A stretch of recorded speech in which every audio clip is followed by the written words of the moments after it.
12 वाजता काय झालं माहिती का?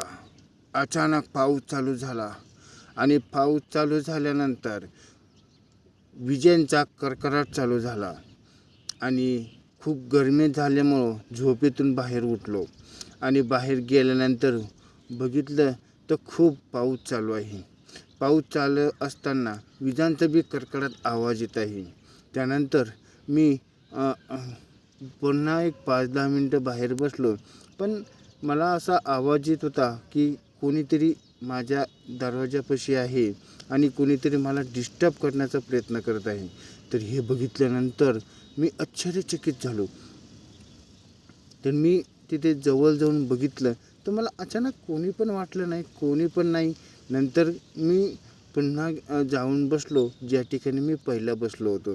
तर दुसऱ्यांदा बघितलं की हे पण एक तिसऱ्यांदा वाजलं, चौथ्यांदा वाजलं. पण ज्यावेळेस मी दरवाजापाशी उभा राहिलो त्यावेळेस मला कुठलाही आवाज आला नाही. पण मित्रांनो, जे मनात तुमच्या भूत लपलेलं आहे ना, त्या भूताला पळून लावा, म्हणजे तुम्हाला पुढील भविष्यात अडचण येणार नाही.